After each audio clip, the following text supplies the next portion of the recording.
All right. Topics tonight. My section will include 3 really simple topics. Probably takes me 5-10 minutes to get through. Maybe not quite. It's always impressive how scholars can make what appears to be a simple topic pretty complicated. And we'll experience that tonight. And the equivocation back and forth between answers. You're going to love it. All right, who are the elders of chapter 4? Straightforward question, not a straightforward answer. What's the significance of humans sharing the morning star status that Jesus gives to those who conquer? How does that fit into this elder picture? And then finally, why 24? Is there significance in the number 24? Again, seems like you could answer that in a sentence or two. It's going to take me a little while, a little more than a sentence or two. Okay, so what are we looking at? I'm particularly looking at 2 verses in chapter 4, and they both refer to the elders.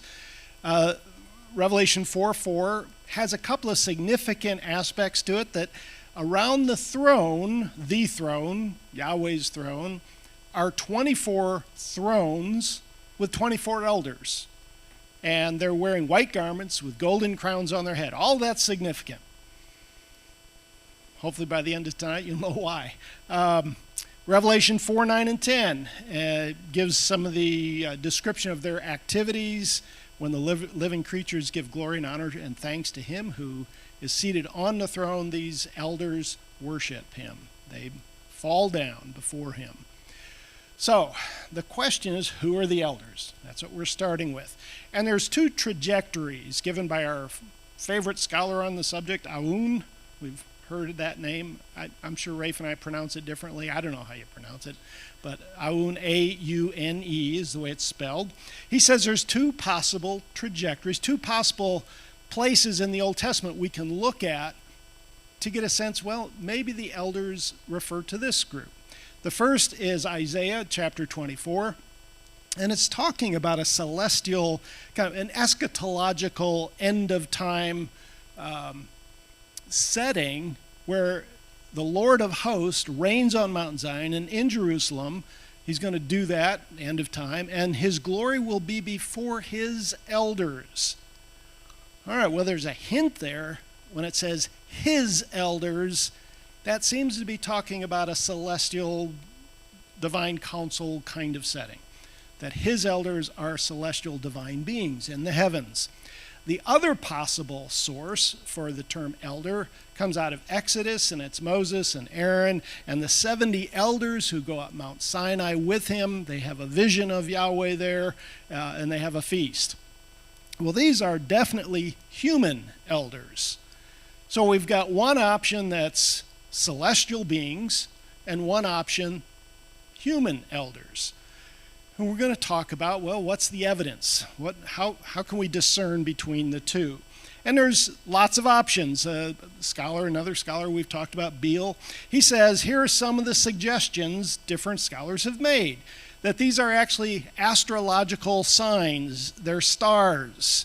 These elders are equal to stars of the celestial zodiac from Babylon. We'll talk about that later, but more of an astral kind of explanation, who these elders are. Some say angels, Elohim. Some say Old Testament saints, the righteous. Some say angelic heavenly representatives of the Old Testament and New Testament saints. Then there's the patriarchs and apostles themselves. And finally, some argue it's 24 books of the Old Testament, the Hebrew arrangement or canon of the Old Testament. Well, of those options, the last one we can pretty much throw out. Very few people support it. It's not a very convincing argument. So we're going to deal with the others. Beale kind of combines a couple of these, and he says the elders certainly include references to the Old and New Testaments, to the saints, but they are either angels representing the saints or heads of the 12 tribes together with the 12 apostles. He's kind of equivocating back and forth, playing both sides. Could be either. And he argues that the lampstand imagery that we looked at before that draws from Zechariah, where the lampstand could either represent a church or it could represent what? The eyes, the angelic beings who go to and fro and collect data for the omniscient Lord. Lampstand could be either. So he's saying maybe the elders could be either, back and forth.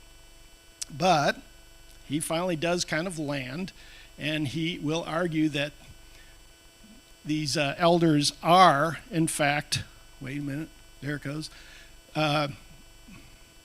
We're looking at certainly a heavenly divine council setting, and could be Old Testament together with deceased Christians. And he argues that they're humans because angels are never talked about wearing crowns or white clothing or sitting on thrones, he says. Although there's other scholars that kind of contradict that. They're only the saints. So Beale ends up with human elders. Human elders, okay? Got that? We're not done. Well, there are other scholars who use this argument for human elders. They say later in Revelation chapter 21, it talks about the 12 gates of the New Jerusalem, and those correspond to 12 tribes and 12 foundation stones corresponding to the apostles. So here we go. That must mean that the 24 elders, here we have 12 and 12, 24, must mean they're humans. I don't know that it must mean that, but that's what some scholars are arguing. But then we go back to the celestial side of things. Even though God's heavenly celestial council members lack crowns, they actually do sit on thrones, and Daniel, it talks about it in Daniel 7. And Revelation 4 tracks with Daniel 7, so there must be some correlation there. They open the books, they have authority, so being an elder, being part of that council makes sense. And certainly in Isaiah 24, it's talking about Yahweh's elders, points to celestial beings, as we already mentioned. And then Heiser kind of jumps and he says that the most plausible interpretation is a supernatural council. Supernatural, not human beings. All right, so are you thoroughly confused? Good, because here's what Heiser ends up with.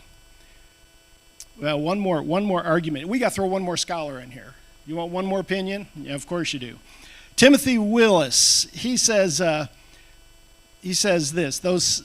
He's pointing to now Revelation 6:9. And if you've read ahead, Revelation 6:9 talks about the souls of the martyrs who are under the altar in this same setting. So we've got 24 thrones, 24 elders, an altar, and there's the souls of the martyrs under the altar. And we know those are humans. No doubt about it. So Willis argues, well, if those are humans, the elders must be celestial beings. There must be a distinction between the two groups. Why would he talk about them separately if they're all humans, all the same? I'm not sure that argument's all that persuasive, but that's what he makes. And so he's saying that the elders are celestial beings, while under the altar, the souls there are humans. Well, what does Heiser say about all this? We don't have to pick. The answer is yes. The answer is yes. He said there's no reason to pick. Is it glorified righteous or is it divine council members, celestial divine council? He says, yeah, it's both. Well, think about it. The end result, Yahweh's goal at the end of all this, in the new heaven, new earth, the new Eden, is to have what? His divine family and human family together. That's the goal. So it would make sense that this picture of a divine council would have a combination, that both could be quite possible. And we don't need to know how many divine, how many human. It doesn't matter, because when you hear the description of glorified human beings, And even Peter talks about that. We are partakers of the divine nature of Christ. We become more and more like those celestial beings. Certainly we're different ontologically. We weren't created for the heavens, we're created for the earth, but as we enter into that final glorified state, we're going to be a lot more like the Elohim, who are part of the divine council. All right, so he says, we can talk about a few more scholars. How about we throw in another one, David Burnett. He goes and back and says, well, yeah, it's probably humans too. He says, remember when Abraham was told his legacy would be like the stars? Well, he's arguing that that's not just quantitative, that it's also qualitative. That Abraham's legacy will be like the stars, and guess what? The Old Testament describes Elohim as stars. So we will be like the Elohim, we'll be like the celestial beings as time goes on. One more opinion. And so that promise is qualitative, not just quantitative. Morning star terminology. How does that impact all of this? Well, that phrase takes us back to the Old Testament. Job is an interesting passage, talking about the morning stars were singing together, and all the sons of God shouted for joy. Plural, morning stars, plural. Well, we know from Revelation now that for those who conquer, they will share in Jesus' morning star status. Well, when it comes to Jesus, Revelation 22 says that Jesus says, I am the root and the descendant of David, the bright morning star. And he's sharing that status with those who conquer. Well, what does that talk about? Why is that significant at all? Well, in Numbers 24, it says a star will come out of Jacob and a scepter will rise out of Israel. And it's perceived by the Jews as a messianic verse. It's pointing to the Messiah, who will be a divine king, have authority as a divine king. And we will share in that divine king status when we share in the morning star status or authority of Jesus. As Daniel says, the righteous human will shine like the brightness of the sky above, like the stars, forever and ever. And our inheritance of the nations with Jesus at the end of days is in glorified, resurrected, divine state. Star language, again, of Genesis 15 has an eschatological connotation. We will be like the stars. All of this is pointing to just a remarkable existence when this all comes about. This whole book of Revelation is things are going to be hard. Rafe said this over and over. Then they're going to get worse. And then it's going to get really good. And we will enjoy a status that is almost hard to imagine. It's almost hard to imagine what Jesus has done for us and is sharing with us. Okay. So, who are the elders?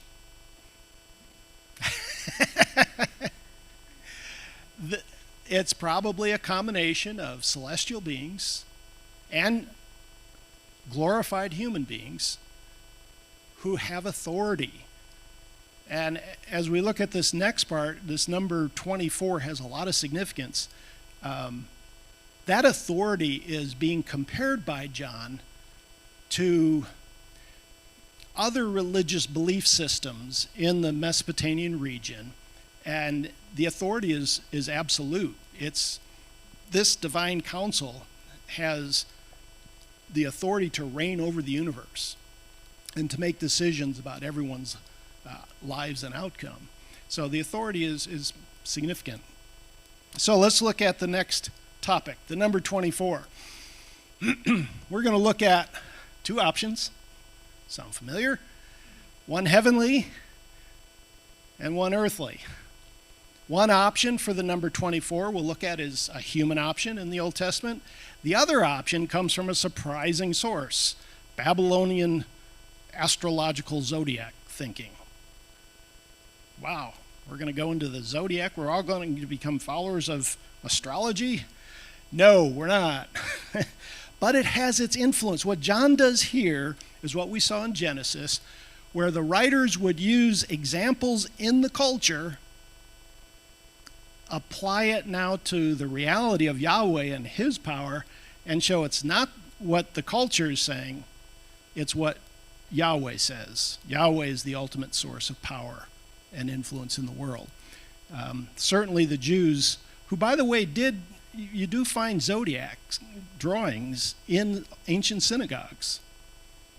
They used the zodiac, but not in the same way that the Babylonians or the Egyptians did, or the Greeks. They used it for a very limited purpose. All right, so number 24. One way of deriving the number 24 is to look at 1 Chronicles 23, and especially chapter 24. It's talking about the development of the priesthood through the legacy of Aaron, his offspring. There are listed 24 courses of priests under Aaron and his, I think, 2 sons, and you end up with 24. So, well, that's a great number, 24. That must be where they got this from. Humans will share the Son of Man's authority, so we got humans there. We've got the cloud of witnesses from Hebrews 12 that are going to be part of this festal gathering of angels. The choice between glorified humans, celestial agents, and the heavenly council isn't really, again, necessary. That's frustrating, but that's what Heiser writes.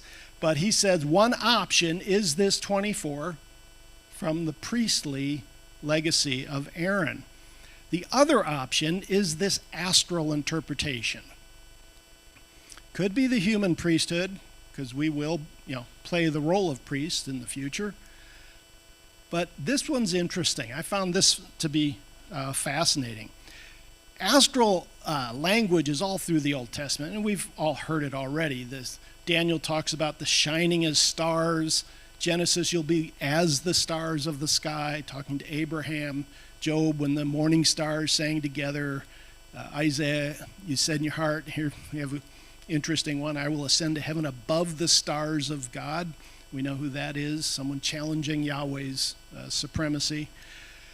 And so one argument, and this is a guy by the name of Bruce Molina, another scholar, he says this is where we're going to get the 24 from. We're going to get the 24 from astral language that the Jews adopted from Babylonian astrological thinking. We're not going to go as deep as we could into this tonight, but boy, you can go deep. There's a lot of interesting information. I've looked into Hermeticism to a degree that hit the West during the Renaissance. A form of Gnosticism that started in the 2nd century, and today Hermeticism is really big among Wicca, followers of Wicca, and other pagan belief systems, and they're big on the zodiac. They're big on astrology. So this stuff is still around. It's still influential.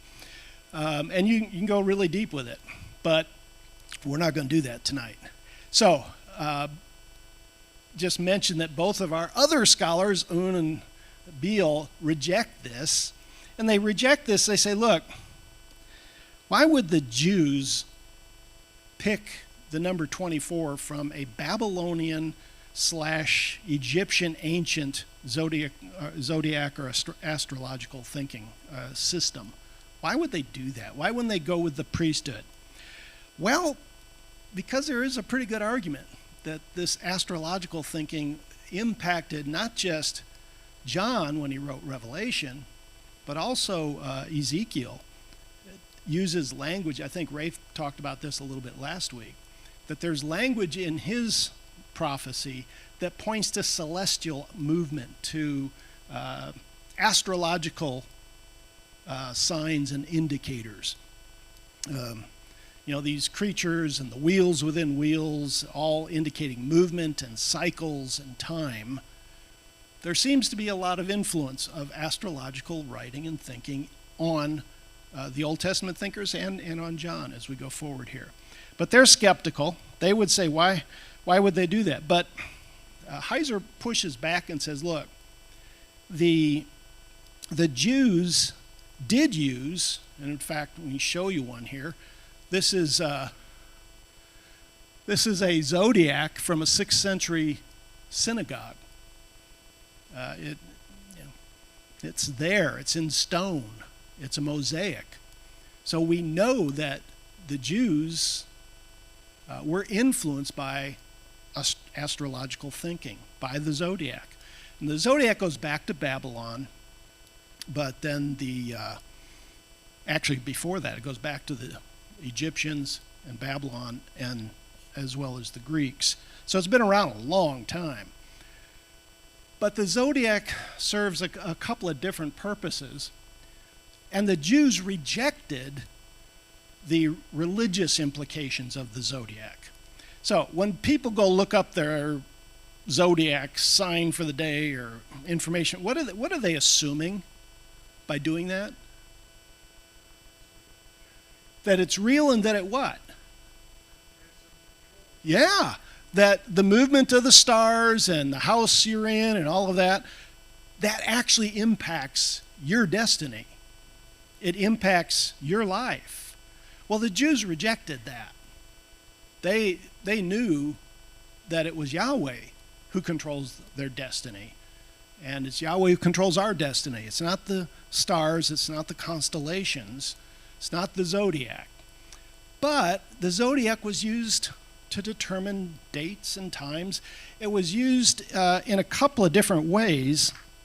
It was used theurgically, there's a wonderful word, divine magic. It was used to discern divine magic and to ascertain what people's destiny was all about.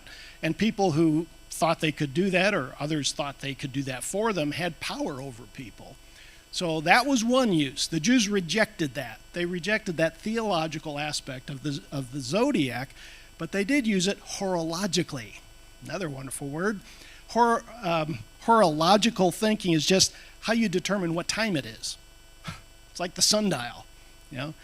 You have to use certain calculations, and astrological thinking was the beginning science for determining what time it is and what part of the year it is, creating a calendar, creating the daily 24 hours a day. And that's how we're going to get the number 24, by the way, I think. All right, so Judaism is going to push back on Aun and Beel. The Jews could use astrological thinking in the zodiac without taking on the worldview assumptions, without taking on the theology of Babylon or the ancient Egyptians. And that's probably what they did. Let's see. So, yeah, Molina is going to argue that the description of this divine council setting in chapters 4 and 5 of Revelation sounds like this celestial, it seems to have connection to a celestial set of events. He says you get flashes of lightning, peals of thunder. The sea of glass before the throne is likely to be understood as the firmament. Did you read? No, probably didn't. That the three parts of the Jewish ancient concept of the universe or of reality. You had, the earth, you had the underworld, and then you had the heavens, which were above the firmament. Well, this description of the divine council setting, you have this glass floor, this solid floor under the throne. And Molina argues that's the firmament. That's the division between the earth and the heavens. And so we're up in the celestial realm. And so celestial or astrological language fits. He says that the cherubim imagery of Ezekiel chapter 1, Revelation 4, corresponds to the 4 points of the Babylonian zodiac and has astral significance in John's throne room. And the 24 elders seem to make sense. Well, how do they make sense? Without going into too much detail, you've got, okay, the four faces points to the zodiac. They have eyes and wheels in Ezekiel and Revelation. The wheel is a circuit. It represents constellations which go round and have cycles. The stars, they knew the stars had cycles. They knew, the morning star was when a new constellation first came up, first time of the year in the east. That would be called the morning star. This whole system, astrological thinking, points to time and destiny and who's in control. The Babylonians thought decans were these astral deities, and there was a high decan, and a high god that ruled over the decans. They were in control. John is taking that thinking and now applying it to Yahweh and his divine counsel. As the other cultures pointed to control by other beings, John is saying, nope, it's not them. It's Yahweh and his divine counsel. It's the elders on the throne. They're the ones that have the power, not these decans. So we have the passage of time, human history, human destinies controlled by whoever sits on the throne. That was in the astrological thinking of Babylon. John's borrowing that to show who's really in control. It's Yahweh who's in control. Again, Molina argues that the elders specifically were standing in the place of these decans. They're groups of stars the ancient cultures used to mark out specific phases or portion of the night sky. Not going to go into where the word comes from. For most of these systems, there were 36 of these decans, but as time went on, the Greeks reduced that to 24 decans, 24 astral deities. And Molina is saying those that's where we get the number 24 from. So he says the celestial personages, the 24 elders about the central throne of God, fit the profile of these significant astronomic beings of antiquity, the deities known as decans. These deities are far more ancient than the Hellenistic period, deriving from Egypt. Okay, we go way back. He argues that the numbers aren't a problem, even though there usually were 36. There's indication that later on 24 were adopted.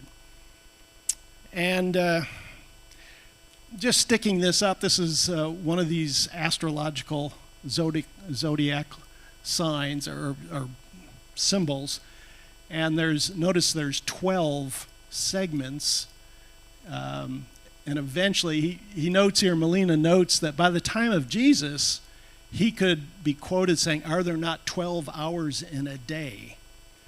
Well, that's not happenstance. That comes out of the science of astrology, that the days were divided into 12-hour segments.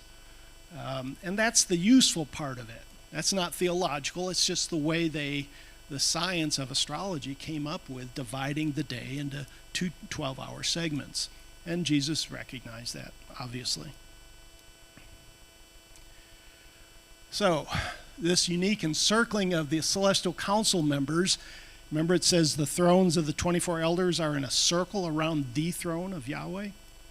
Well, he's saying that's like the celestial zodiac, that there's this rotating cycle of celestial objects around. People could see things moving in circles. Things are going in cycles. He goes on to say, okay, he's going to cite this guy named Siculus. And what's interesting here, he said that the zodiac of the Babylonians designated 24 other stars. Half of them are in the northern parts, half in the southern.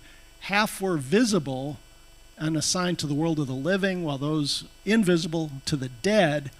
And they were called the judges of the universe. Well, what John is doing is saying we're going to take the judges of the universe from the Babylonians, and we're going to assign our 24 elders and Yahweh. They are now the judges of the universe. They're the real judges.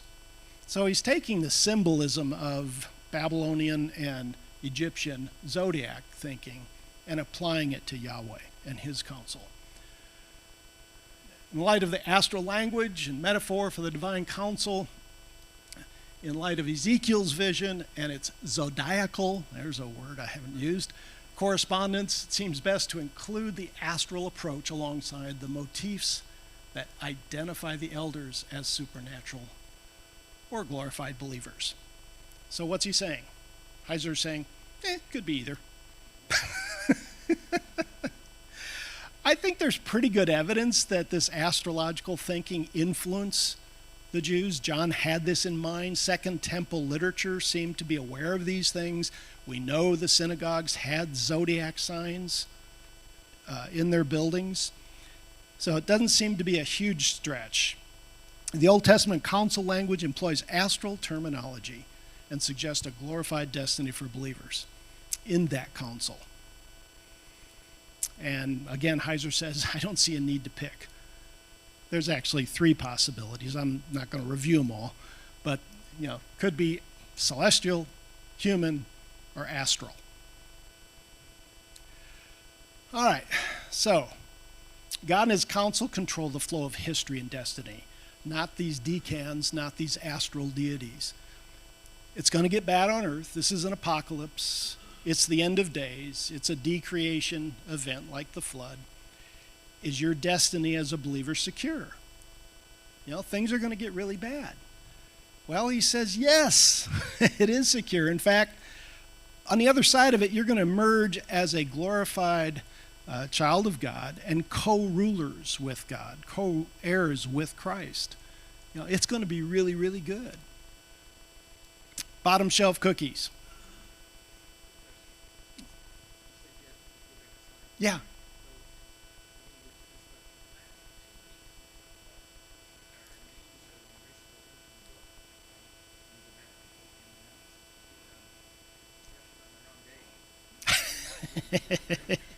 This all assumes what?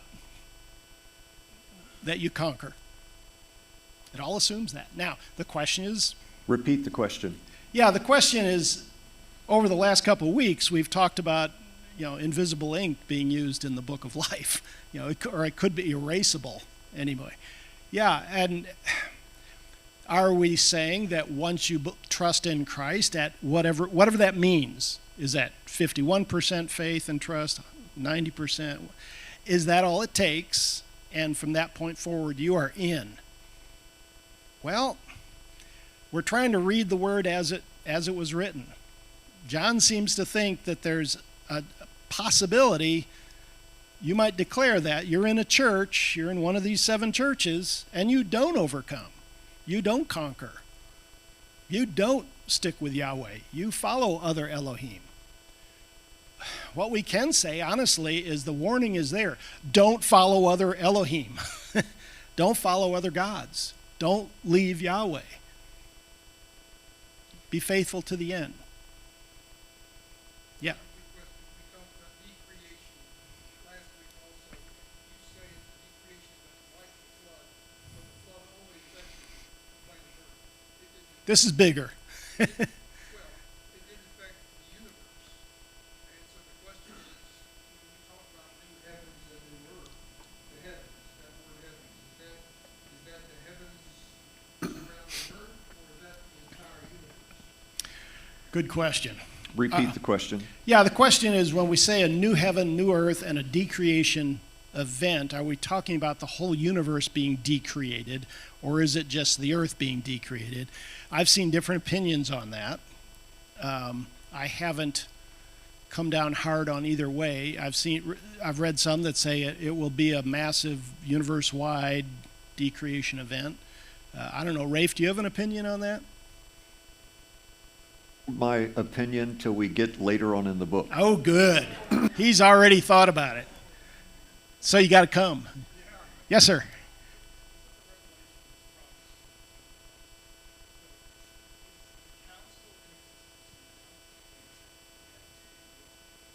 Yeah.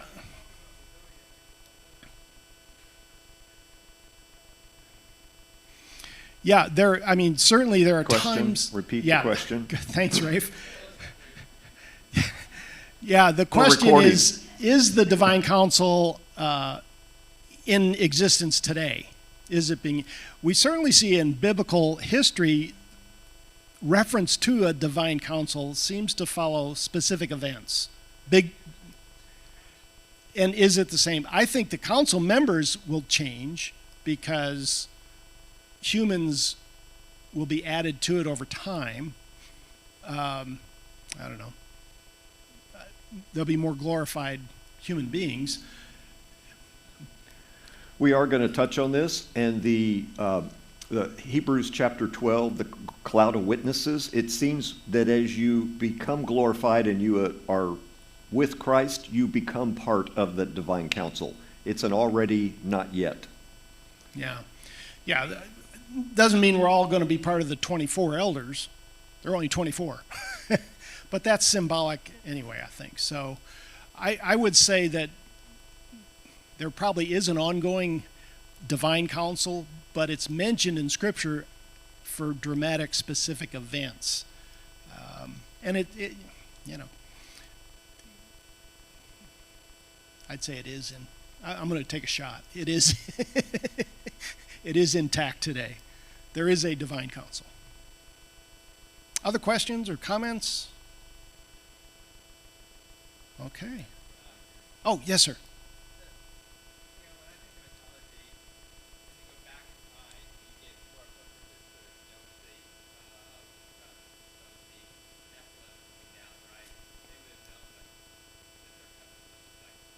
Mm.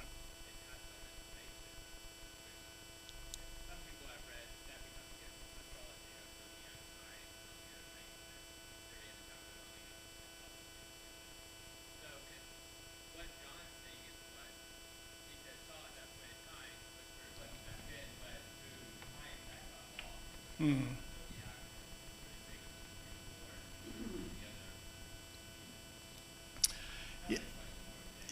Yeah, and I think what you're saying is obviously that we know that when Nephilim were created and there was this influence from fallen Elohim, that it brought increased corruption on earth, increased knowledge, ability to commit acts of war, to oppress people. A number of bad things happened to the point that a flood occurred afterwards. And I wouldn't be surprised that new information about the heavens, about astrology, about our universe, probably was conveyed by those Elohim and by the resulting legacy, the Nephilim. So, yeah. And all of that, over time gets changed, corrupted. It is interesting to me, though, that the Jews picked up the helpful aspect of that and filtered it through their theology. And hope, yeah. There are Christians that are influenced by Hermeticism and cultic thinking today, unfortunately. I've run into them. So we always have to filter through our biblical worldview any new information. And if we don't do that, we can end up in trouble. But the Jews attempted to do that. I don't know how well they did it. So Don, can I jump in for a second? Yeah. So with the question, what did the information in the Mesopotamian culture, the Babylonians, their divine sages were called the Apkallu. And they believed they brought them 4 types of wisdom that was divine that made Babylon the greatest country on earth. One was the art of warfare, how to make weapons, how to torture, how to kill, and how to maim humans. So that made them great. The art of beautification, how to make cosmetics so that you were beautiful, which increased sexual immorality. The art of pharmakeia, how to make potions, and which added to sorcery and witchcraft. And then the art of astrology, which is what you're talking about, which was the worship of the celestial beings. And so the Babylonians thought their divine sages, now in their writings, come down on Mount Hermon, which is ground zero for spiritual warfare. In the book of Enoch, that's where the Watchers come down in the Genesis 6:1-4 epic and take human women and create the Nephilim. So these things are all tied together. But this knowledge, this divine knowledge, Babylon thought it made them great, but the biblical writers say, no, that's why God had to bring the flood, because depravity proliferated across humankind because of this. Yeah, it's always interesting to me, too, that Jesus, one of his first acts is go to Caesarea Philippi, the gates of hell, at the foothills of Mount Hermon. And he takes on the evil that came down from, the Elohim, takes it on right there, the gates of hell. All right, I think I'm done. Oh, I'm sorry, cookies. Okay, well, you're not going to like these cookies. They leave a bitter taste in your mouth. Yeah, the elders mentioned in chapter 4 could be a combination of celestial beings, human beings, or stars. It doesn't matter. So why'd we just talk about it for almost... The morning star authority attributed to those who overcome is divine council authority. It gives us the right to be part of that council, gives us the authority that comes with Jesus. The number 24 points to the zodiac and the passing of time and destiny, which are in the hands of Yahweh and his council. I think John is using that's the symbolism of zodiacal thinking and saying all of that astral deity stuff, it's Yahweh and his council that are in charge. Okay? All right, I think I am done. One more click. 10-minute break. Use it wisely. Okay. Tell you, you guys are blessed because one of Don's gifts is the ability to summarize and make things simple. He does a great job at that. It amazes me every time because you wouldn't believe how much material he's given to make those 20 slides. I don't have the gift of summarizing. I actually like details. And people give you what they love themselves. That's why I have 70 slides. So we should pray for you again. All right.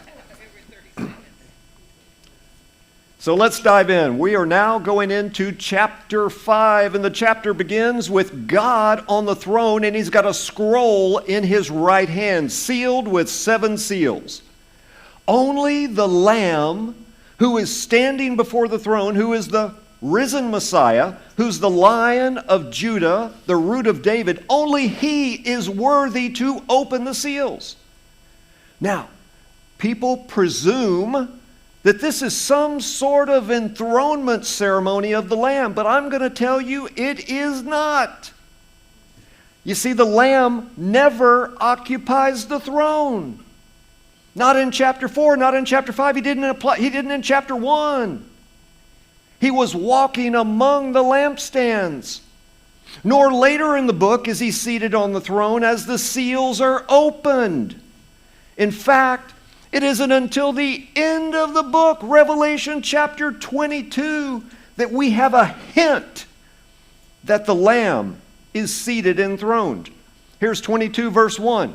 Then the angel showed me the river of water of life, bright as crystal, flowing from, now catch this, the throne of God and, A-N-D, and the Lamb of God. There you finally have the shared throne idea. So the Lamb doesn't occupy the throne anywhere in Revelation until you get to chapter 22. Next, the authority given to the Lamb is dispensed to believers, to you and me. So the 4 living creatures and the 24 elders could be celestial beings, could be human beings, could be the deacons. It's all above, all the above. They fall down before the Lamb, declaring, and you have made them, these ransomed people, redeemed humans, a kingdom and priests to our God. And what shall they do? What will we do? We shall reign. Where? In the heavens, on the earth. So the Lamb shares his authority that's given to the redeemed humans. Okay, Revelation 5 is often interpreted as depicting the enthronement of the Lamb. Others have argued, they have a different position, that Revelation 5 is modeled after the tradition of a commission in the heavenly court. Don pronounces it Aun. I'm just going straight Un, makes it shorter and sweeter. And since he's no longer alive, he can't argue with us. He states that it's more appropriate to understand Revelation chapter 5 as depicting the, here's your key word, the investiture of the Lamb. Not based on ancient enthronement customs, which I'm going to talk about here in a minute, but rather on the literary adaptation of Daniel chapter 7. We've been in that chapter a lot. And Ezekiel 1 and 2, we talked about that last week. So when you hear commission, you probably think, oh, Isaiah chapter 6, the holy, holy, holy, the whole earth is filled with your glory chapter. Isaiah is in the divine council throne room, and he says, here am I, send me. And they commission him. All right, so what's the difference between enthronement, commission, and Un's word, investiture? Well, let's talk about it. Enthronement is the coronation of a new ruler. Commission is the appointment to a task. And investiture is you're already established in the office, already established, but not yet fully consummated in the position. Already, but not yet.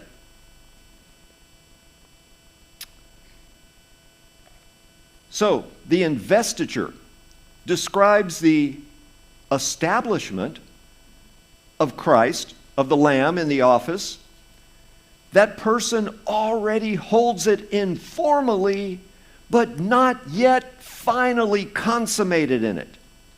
So those opting for enthronement, they're going to point to Revelation chapter 3 and verse 21, where the exalted Jesus, having already conquered and has taken a seat with God on the throne ruling. So that's Revelation 3:21. We'll look at the verse in a minute. Revelation 7:17, where the Lamb is said to be in the midst of the throne. So those are their two arguments for enthronement. Okay, it says he's in the midst of the throne. Doesn't say he's on the throne. There's a difference. In the midst, not on.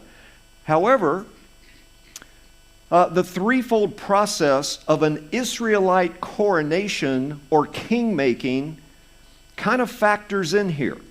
So, how do the Gospels present Jesus as king? That's the question for you. How do the Gospels present Jesus as king? There were three factors that an Israelite man had to go through to become a king. This was not only true in Israel, but it was also true in the wider Mesopotamian region. All the nations had this same three-stage coronation of a king. All right, first, there was a designation of the candidate for kingship. Something like an anointing by a prophet. A prophet would anoint you to be the future king, the next king. So let's just think about some biblical examples. Who anointed Saul to be king of Israel? Samuel did. Who anointed David to be king of Israel? You're good, you're smart, Samuel did. All right, second, the designated candidate has got to prove himself worthy of kingship by doing some heroic act. So this one's a little bit hard. Do you remember what Saul's heroic act was? He was tall, but he was born tall. He grew tall. That wasn't a heroic act. He defeats the Ammonites in battle. And remember, he was supposed to destroy all of the plunder, but he kept some, and it's the bleating of sheep thing, and he was unfaithful. All right, so what was David? This one's easier. What was David's heroic act? Goliath. Yeah. All right. So third, so you have to be anointed by a prophet. Then you've got to do some heroic act to prove you're worthy to be king. And then third, the successful candidate is exalted to the throne. All right, scholar Shelton has shown that all three steps play out in the life of Jesus in the Gospels. Well, let's start with the first one. Who anointed Jesus as king? So I've heard Father, I heard baptism. Who did it at the baptism? Holy Spirit. Holy Spirit, the Father, and John the Baptist. Yeah. So Jesus was anointed by John the Baptist. The Spirit descends like a dove on him, so the Father anoints him. John the Baptist, the prophet, like Elijah, anoints him. And then Jesus has to do some heroic act. What's Jesus' heroic act? Okay, right after he was anointed in baptism, where did he go? For 40 days and 40 nights. He defeated Satan, the devil, in the wilderness. Heroic act. Then, for 3 years of ministry, he's casting out evil spirits. He's defeating them left and right, defeating sickness, disease. All right. Well, let's get to the third one. How was Jesus coronated as king in the Gospels? Resurrection.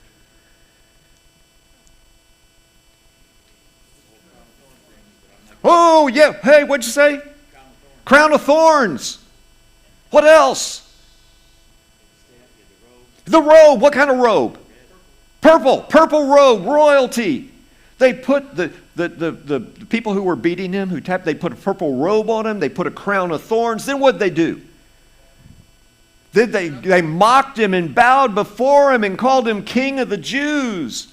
And then they crucified him, and what'd they put on the placard above his head? This is King of the Jews.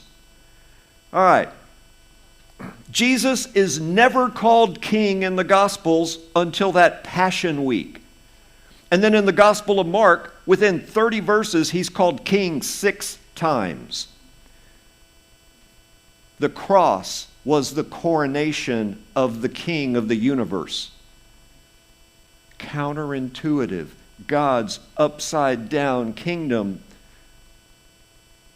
The humiliation of the cross was the coronation of Jesus as the rightful Davidic king.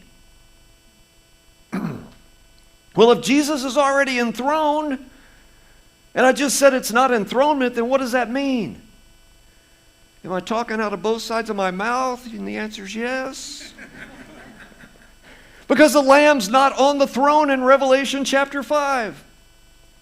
So what about what I just told you about the 3-step coronation process in the Gospels? What about Revelation chapter 3 where he says, I've conquered? And he actually says, I'm sitting on the throne of my Father. That's Revelation chapter 3, verse 21. Well, is he on the throne or not on the throne? He says, I have come, to him that overcomes, I'm going to let him also sit on the seat. That's Revelation chapter 3. So Jesus is on it. We're supposed to be on it, but he's not on it. And how do we make sense of this? Don, come back up and help us. All right, hold that thought. Yeah, whatever Heiser says. Other scholars view Revelation 5 through another lens. Let's get more into the mix here. So we've got this divine council scene where a spirit, 1 Kings 22, that's the Ahab passage we've talked about multiple times, or a prophet, Isaiah 6, is commissioned for a specific task. So that's that commissioning view, but the problem with that's twofold. Jesus doesn't need to be appointed to a task. He's already done the task. And the divine council meeting in Revelation chapter 5 is clearly a meeting to dispense judgment, not hand out assignments. This is judgment time. So the commission view doesn't really work. Scholars like Un see the best option as investiture. So this approach deals with the incongruities of enthronement in Revelation 5 through the lens of the already accomplished kingly appointment in the Gospels. He's already been coronated. Remember, investiture is a already but not yet. Already begun, not yet fully consummated approach. And that seems to make more sense here. So the crucifixion, the resurrection, and the ascension are acknowledged as the actual transfer of rulership to Jesus. So Jesus has gone through the three-step process of kingship. So investiture acknowledges that Jesus is the ruler. He is currently the ruler. He's a king. He's ruling. So what do kings rule in? Kingdoms. I wonder if this God is going to just do something with the 1,000-year millennial kingdom. He's already ruling now. You know, that 1,000-year future millennial kingdom? I wonder if it's already started already now. Hang with us many more weeks. So, Jesus is ruling. He's ruling a kingdom while simultaneously arguing that the ultimate goal of God, the reconciliation of the entire cosmos to himself, the restoration of Eden in its consummated form, is not yet fully accomplished. So we've got this already, but not yet. The final form happens in Revelation chapter 22, verse 1, where the Lamb is described as enthroned, seated. So this retains the progression to the end of all things, where Eden is restored. God, the Lamb, the children of God are partnered together to rule in the new global Eden. The new divine council, reconstituted divine council. So Un describes it this way. The argument that Revelation 5 should be construed as investiture of the Lamb centers on the recognition of the Lamb as the only one worthy to open the scroll sealed with the 7 seals. Remember, Revelation chapter 4 made the point that there were 14 points where Revelation follows Daniel 7 in order to a T. So it's obvious John's tracking with Daniel 7 here. Continuing with Un, the investiture scene of Revelation 5 appears to have been adapted from Daniel chapter 7, verses 9 to 14, which centers on the investiture of one like a son of man. Not his enthronement, but he's already coronated, just not yet fully enthroned.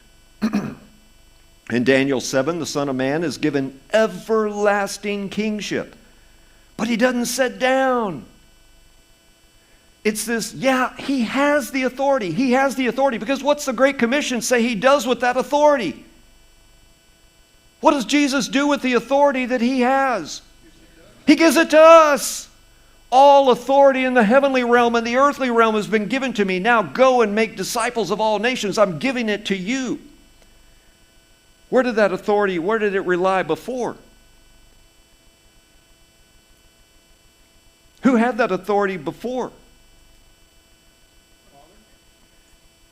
The rebellious, supernatural, geopolitical entities that were set over the nations after Babel, the Deuteronomy 32 worldview. They had the authority. Their authority has been null and void, and it's been given to us. That's why we can go into their territories and rescue captives for the king, rescue captives for Yahweh, bring back his people.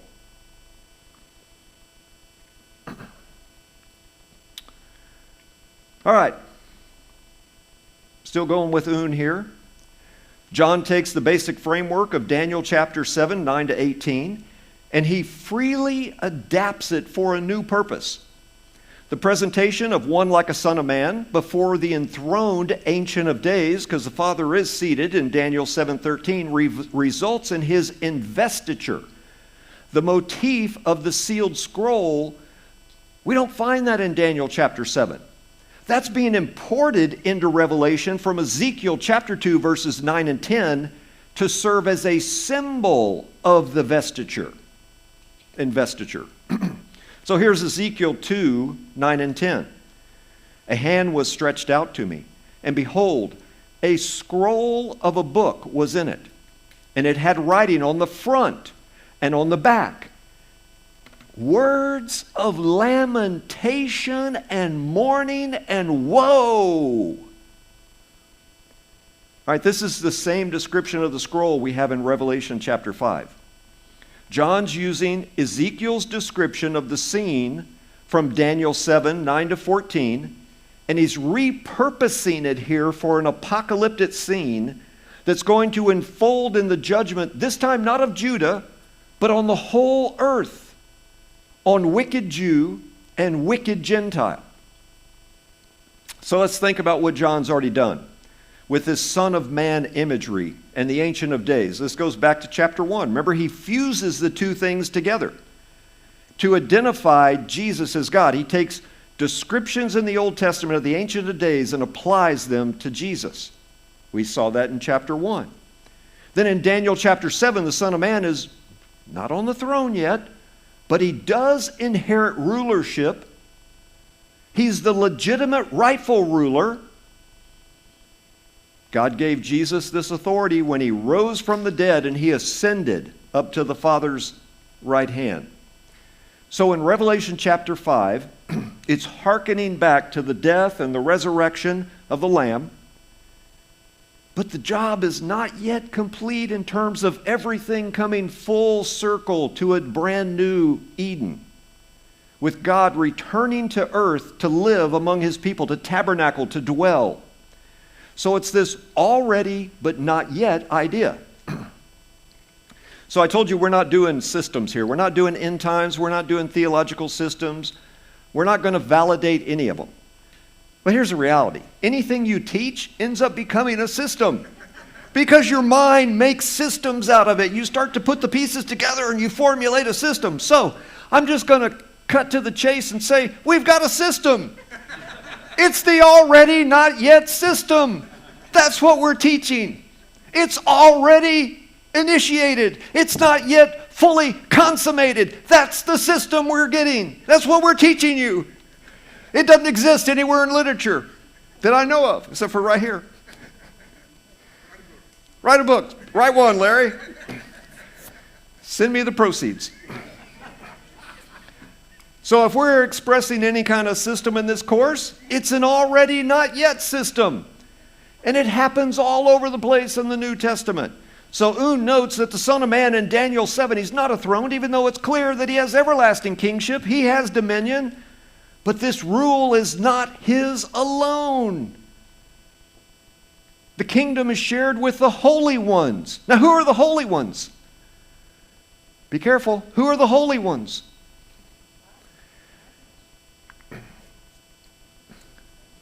Okay, in the Old Testament, the holy ones are divine beings. They're the sons of God. They're the supernatural beings.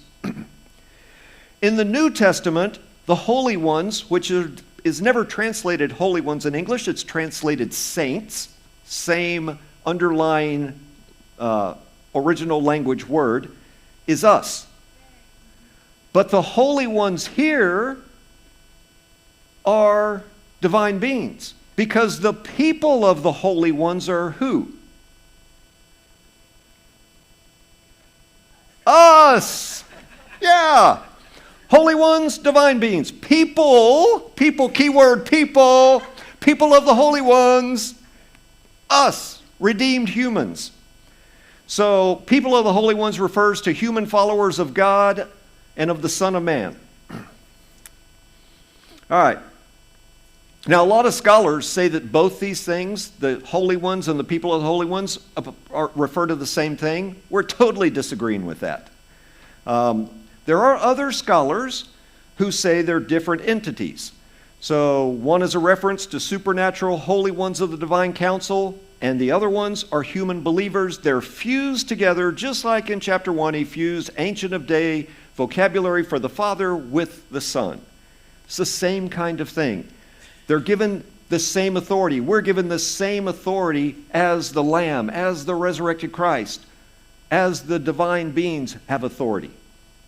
So the two become one. Believers are going to be the reconstituted divine council. We're going to be with him. All right, we're going to replace that which has been lost due to rebellion. Those divine beings are going to die like men. Psalm 82. That will happen on the final day of the Lord. All right, Daniel chapter 7, Revelation 5 just gives you a glimpse of that. Revelation 5, 9, and 10, authority is given to glorified believers, redeemed humans, that are a kingdom of priests. And the rulership is going to be on the earth in the new glorified global Eden. We're earth dwellers. So, John is equating this all peoples, nations, and languages with the redeemed from every tribe, language, and nation in Revelation. And that was God's original intention. You see, Revelation ends with a global Eden where there are no distinctions between people. In Eden, we didn't have Jews and Gentiles. We just had glorified people. Now, if you did between two Edens, you saw that you could eat from every tree of the garden except for which one? The knowledge of good and evil, which meant you could eat from the tree of life. So they were immortal until they lost access to the tree of life. So you had glorified believers in Eden. All right. This is a little halfway through cookie. Just to give you some energy to keep going. A little sugar. Maybe there's some chocolate in it or something. By way of summary, Revelation chapters 1 through 5, we've got this Lamb who was slain, who's now standing before the throne of God. He's resurrected. That's chapter 5. The Lamb is Jesus, who's depicted in Revelation chapter 1 as the Ancient of Days and the Son of Man from Daniel 7. The two are combined in Jesus, who was described earlier in Revelation 1 as the one who was dead but now is alive. He's resurrected. Revelation 3:21 looks forward to both Revelation 5 and through Revelation 5 all the way to Revelation 22. So it's not that Jesus has been finally fully installed as king in Revelation 3:21 when he says, I sit on my throne. And to the one who overcomes, he's saying, this is what's going to happen for you. This is your destiny. Look at what your future is going to hold. I will at some point, when I'm enthroned, I will grant to that person to sit with me on the throne and to rule the nations. So, Revelation 5 is the investiture of that. The already, but not yet. The book of Revelation is going to progress from already to not yet in lots of places. The millennial kingdom, the seals. We'll touch on lots of already, not yet. So this is why scholars can say that Revelation 3:21 is looking forward to Revelation 5, and that's looking forward to Revelation 22. It's not a moment in time observation that's already complete. It's not a snapshot. It's not a photo. It's partial. It's already initiated, just not yet fully consummated. So the Lamb's rulership is a reality, though the Lamb is not pictured enthroned until the end. At the enthronement, it's kind of like, all right, we're done now. I can sit. The work is done. When the king sits down, the job is complete. But Jesus is up walking around. He's working. Now, we're the body of Christ. What does that mean for us? What should we be doing? Should we be sitting down? We should be working. What's our work? It's rescuing captives. It's the mission. It's your first love. I'm going to take your lampstand out if you don't do it. You're going to lose your guardian angel. All right, when the king is enthroned in Revelation 22, then the job is over. Things have come full circle.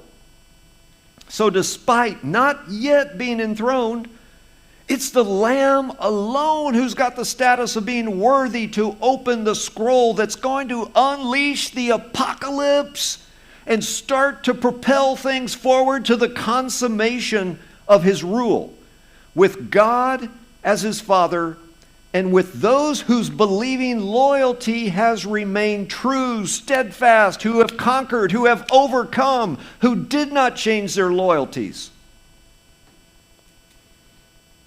It's all one picture. Through Jesus' faithfulness to his mission, he's already achieved the means by which God is ultimately going to get what he's always wanted. What's he wanted? He's wanted a human family with whom to share the rulership of earth with. And yes, there will be a supernatural family there as well. So that's the overall perspective of Revelation chapter 5. So let's go to the scroll with the 7 seals. Verse 1, a scroll written within, that means on the inside, and on the back, that means on the back side, sealed with 7 seals.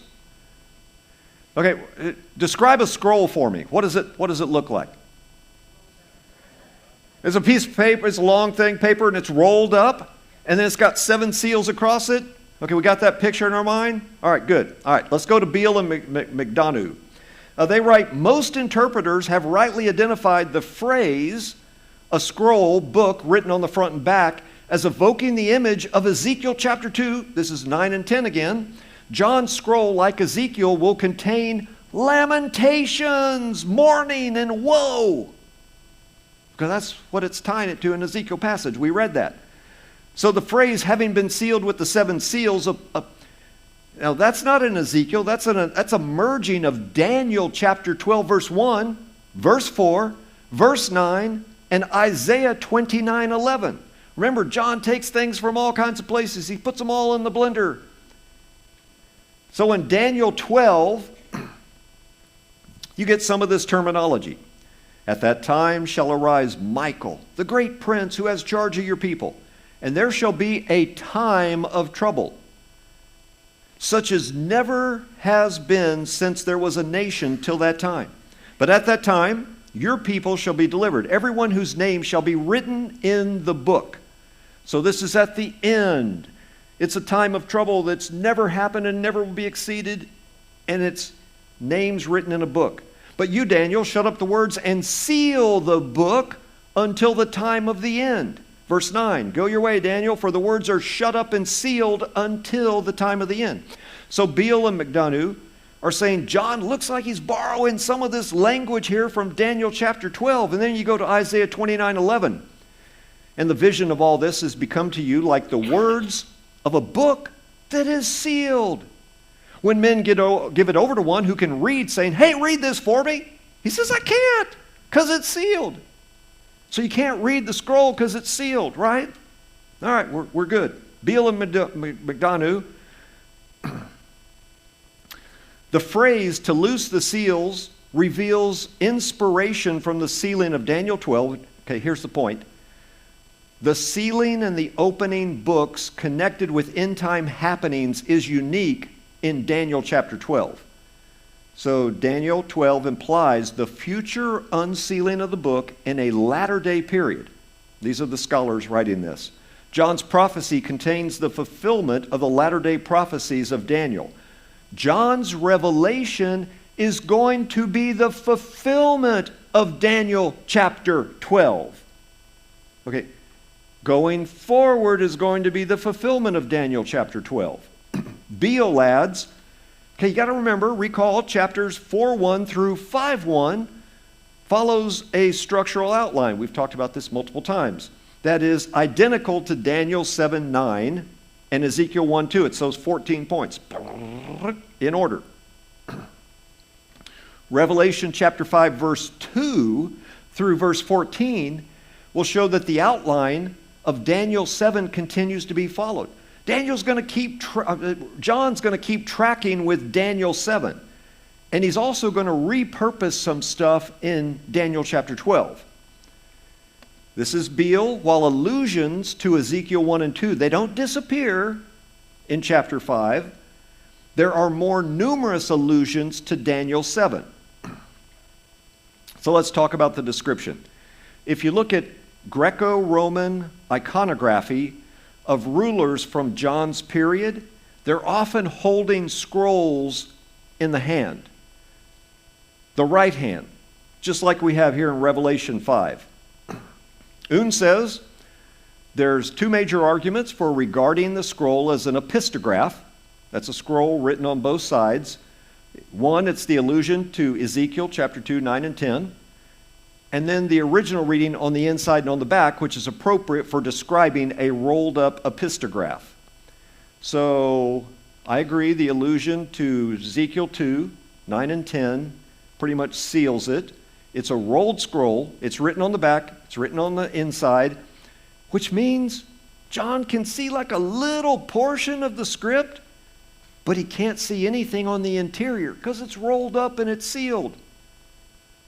So being in the right hand of the enthroned one implies authority, because there's a right hand motif in the Old Testament that signifies power, it signifies authority. So whatever is in this scroll is authoritative. It is not going to change. This is the destiny of the world right here. Now here's something that I bet you think you know, but you don't. You want to know what you think you know, but you don't?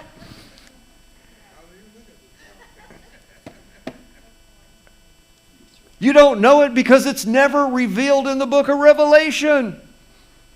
Guess what? We're never told what's in the scroll. You thought you knew, but you don't. There is no specific reason to assume. My football coach used to break that down for me. I won't do it for you here. That Revelation chapter 6 through 8 is a transcript of the scroll. It's never presented that way. Oon says this, Revelation 5:1 to 8:1 contains no explicit indication of the contents of the scroll. There is an Old Testament clue for the contents of the scroll. We've already talked about it. It's Ezekiel chapter 2, verses 9 and 10. The model for the passage in which the contents of the scroll shown to Ezekiel are described as words of mourning, lamentation, and woe. Basically, it's a message of divine judgment. So there's all this speculation as to the contents of the scroll, but it's just not spelled out for us.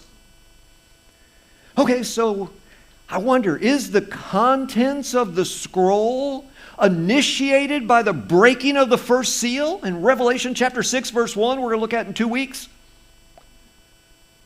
Or is the content of the scroll only revealed after all 7 seals are broken? See the difference? 1 seal got some content. 2 seals got more content. Or 1, 2, 3, 4, 5, 6, 7. Oh, now I got some content.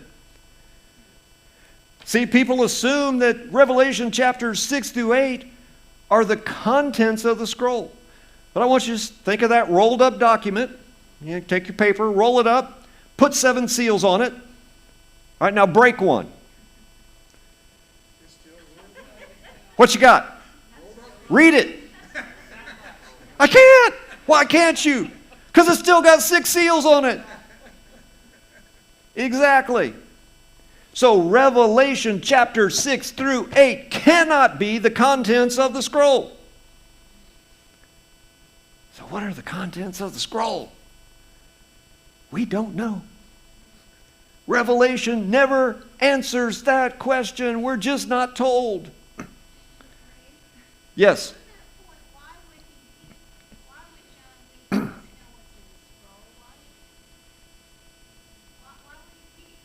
John, why did you weep? He wept because no one was found worthy to open the scroll until the Lamb was the one that was declared to be worthy.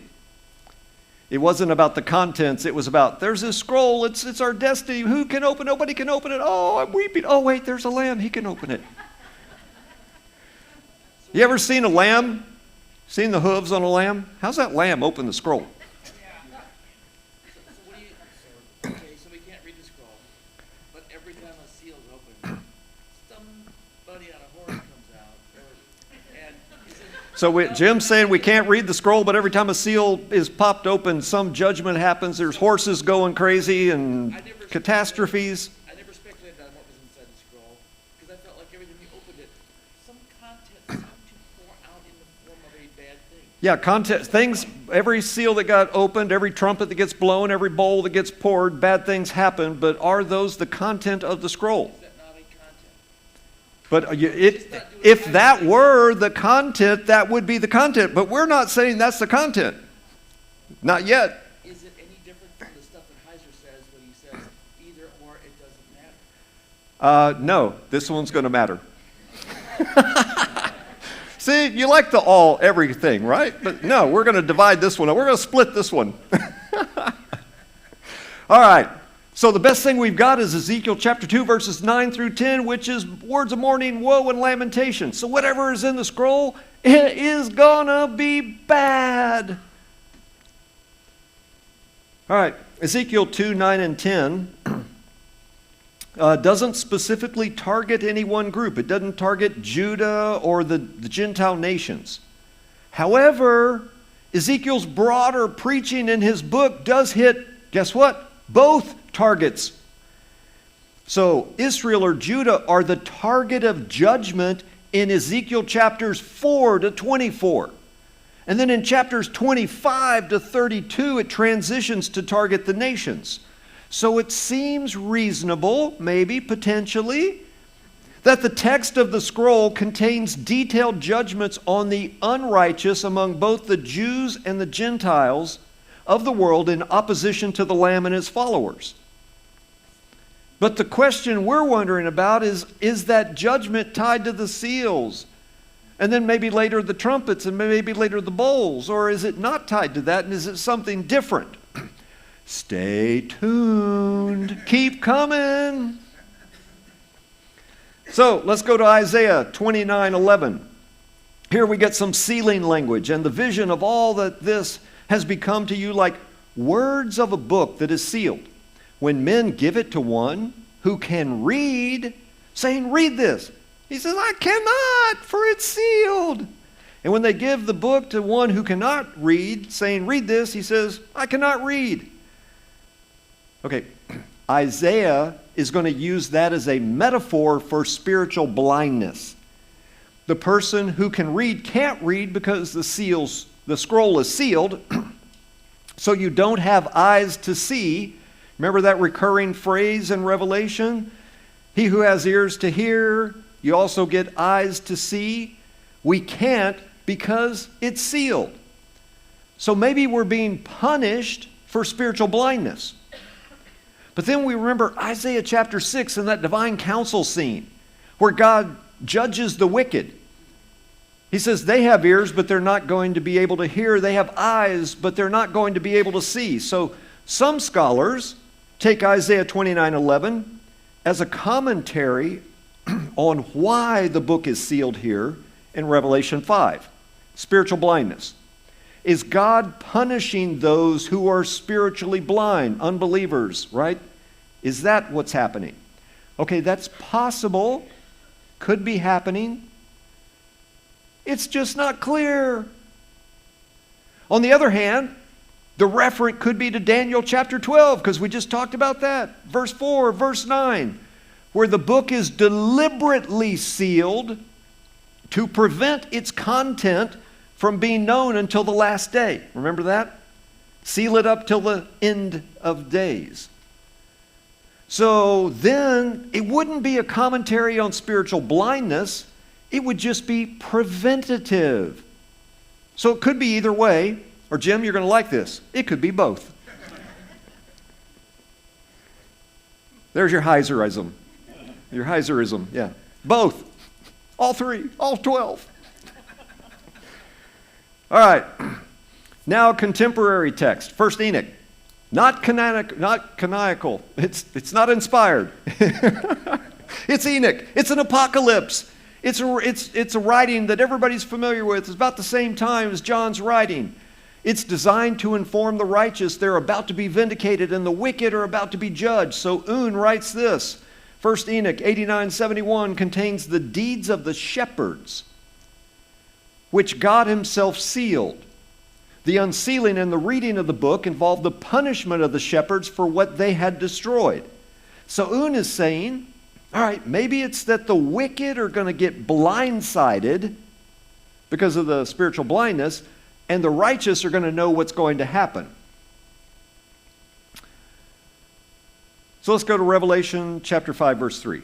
And no one in heaven, Don talked about this earlier, or on the earth, or under the earth, there's your three-tiered cosmology, heaven, earth, under the earth, was able to open the scroll or to look into it. You also have three-tiered cosmology in chapter 5, verse 13. So the ancients believe that earth was center of the universe. So you had the heavens above it, the earth, and the Sheol, the underworld, Hades, below. Un writes, the emphasis here on the three-tiered cosmology is on beings who populate the three zones, heavens, earth, and under the earth, which is a way of saying there is no one anywhere in the entire universe, no supernatural being in the heavens, no earthly being on the earth, no supernatural being or disembodied dead under the earth could be found that was able to open the scroll and look in it. That's why he cries.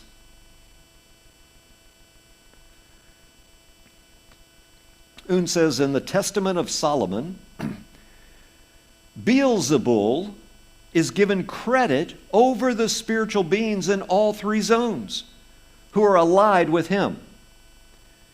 And John is saying none of the spiritual bad guys can open this scroll. They're going to be blindsided too. It's in God's right hand, and only the Lamb can open it. I went 10 minutes long last time. I'm just seeing if we're going to make it through today. We're probably not. All right. I'll go faster. All right, one of the elders said to me, weep no more. Behold, the Lion of the tribe of Judah, the Root of David, has conquered so that he can open the scroll with its 7 seals.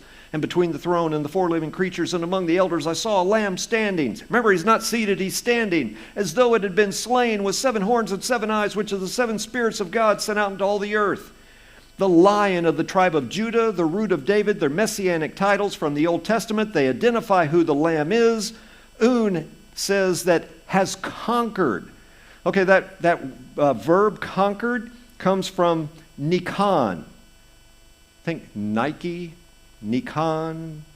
The term Nikon for the salvific death of Jesus has partial parallels in Paul's allusions in Isaiah 25, 1 Corinthians 15. Death is swallowed up in victory, Nikos. It's another form of Nikon. And in John chapter 16, verse 33, where Jesus says, I've conquered the world. So the root's the same for all three of them in all three of those passages. The atoning death of Christ, conceptualized as conflict resulting in victory, reflects the classic idea of the atonement, in which Christ fights against and triumphs over all the evil powers in the world under whom human beings were in bondage and suffering, decisively triumphs over them, thereby reconciling the world to himself. So here's why this is important. I sent you an article. I gave you some optional videos on the atonement. If you watch those, this will make sense to you. If you didn't, plug your ears, because it will just confuse you. All right, so what is your view of the atonement? Is it the ransom theory? Is it the Christos Victor theory? Is it substitutionary atonement? There's about 11 of them, right? Well, picking one is probably a theological mistake, because We've got examples of this lamb who was slain, who's now standing. So it's death, it's resurrection imagery. Death and resurrection are linked to he has conquered, victory, Nikos. So has conquered is linked to his victory over supernatural darkness. But also it's linked to his reconciliation of the cosmos itself to God. That's Colossians. Jesus is redeeming, he's reconciling all things in heaven and earth and beneath the earth. Everything is being reconciled. However, you can't exclude the sacrificial death from the atonement either. So we learn something about the atonement from all the perspectives is the point that I'm making here. They all contribute. So now, why does the imagery of the lamb appear here? Okay, Un's going to write for 7 pages on the Greek terminology of the word the lamb that's found in the New Testament in the Septuagint, Greek translation of the Hebrew Old Testament, as well as Aramaic equivalents. And he writes that the term arnion, which is the Greek for lamb, occurs 29 times in the book of Revelation. 2 primary ways to interpret this. It is a metaphor, this is going to be new to you, for a leader or a ruler. A conquering leader, a conquering ruler, a victorious ruler. We don't think of lambs that way. We think of them as sacrificial, as a sacrificial metaphor. That's the other way. So the first mention of the lamb follows his introduction as the Lion of the tribe of Judah, the root of David. These messianic titles. So the lamb is depicted as a mighty warrior, able to conquer those who make war against him. And all who oppose the lamb, regardless of their status, their station in life, fear his wrath. So the role of the lamb in judgment is suggested by the Lamb's Book of Life. Now, the sacrificial associations of the lamb have no connection to these more violent, powerful activities of the lamb. Sheep were used throughout the ancient Near East as ways of depicting the gods. This is especially true in Egypt. Sometimes the metaphor, lamb, refers to deities, to conquering heroes. Sometimes it's a sacrificial animal. Un says some of the references clearly point to the sacrificial death of Jesus in Revelation. The lamb, we've got him standing, 7 horns, 7 eyes, looks as though it's been slain. The consequence of the slaughter of the lamb is referring to the crucifixion of Jesus. The crucifixion of Jesus was the redemption by means of his blood, so we're talking about his death. And in 12:11 it said that the people of God conquered Satan by the blood of the lamb. So there's the atonement, the sacrificial aspect of it. And back to Un, Jesus is a metaphor of a sacrificial sheep or a lamb in multiple New Testament texts. You got John 1:29, Jesus referred to as the Lamb of God who takes away the sin of the world, sacrificial. A title, most scholars say that refers to the Passover lamb at the Exodus, but the Passover lamb had nothing to do with forgiveness of sins. The Passover lamb was about saving your life, the life of the firstborn, from the destroyer. By the way, we're not going to cover this in Revelation, but we did in Between Two Edens. The destroying angel, guess who that was? Jesus. Visible Yahweh, angel. We tie the verbiage destroyer in multiple places to the angel of the Lord. So, sweet baby Jesus took out the firstborn of all those in Egypt. Okay, all right, we'll keep going. Other scholars have observed that the Aramaic term, Talia, remember where Jesus says, Talitha Talia, arise little girl, he raises her from the dead. Talia can mean child or servant, as well as lamb. So it can mean child, it can mean servant, it can mean lamb.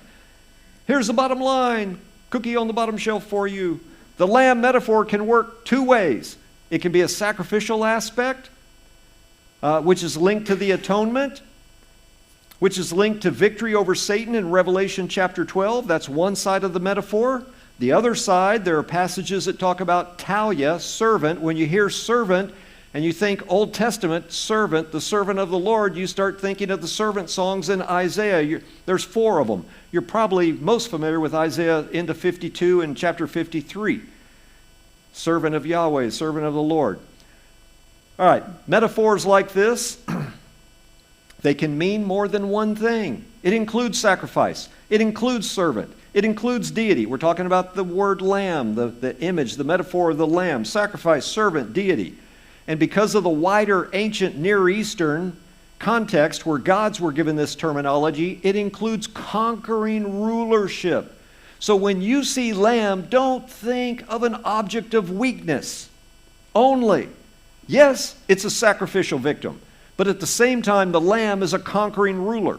So those 2 trajectories merge in the 2 aspects of Christ's mission, which is to bring humanity back into relationship with God broadly and narrowly to judge the world. So the sacrificial aspect, bring humanity back into relationship with God. The conquering aspect, to judge the world. So the lamb as a metaphor is appropriate for both, and that is Beale's point. Clear? Good. We are going to make it, I think. All right, so here's your end of the session cookies. All right, we talked about a scroll written within and on back. It comes out of Ezekiel chapter 2, verses 9 and 10. It comes out of Daniel 12, 1, 4, and 9. The terminology for it is an epistograph. The contents of the scroll, we're never told. But Ezekiel 2, 9, and 10 is the best kind of hint that we have. Words of mourning, lamentation, and woe. All right, the phrase in heaven or on earth or under the earth, it's that 3-tiered cosmology. Basically what he's saying is there are beings who represent all 3 zones. Some of them have human and divine at the same zone. And nobody in any of those was found worthy to open the scroll, only the Lamb. Right hand of God signifies power and authority. I cannot read, can't read it, can't see what the content. Well, it's a metaphor. It could be for spiritual blindness, that's Isaiah 6 and 29:11. Or it could be out of Daniel chapter 12, which is preventative to protect the contents. So the 3-tiered cosmology, which I referenced on the other slide, heaven, earth, and under the earth, it means nowhere in this entire universe, no one in the universe can open the scroll in God's right hand, except the Lion of the tribe of Judah, the root of David, messianic titles for the Lamb. All right, 7 horns, 7 eyes, which are the 7 spirits of God. Guess what? We did that in chapter 1. Look back at your answer key. Oh, I'll put it here.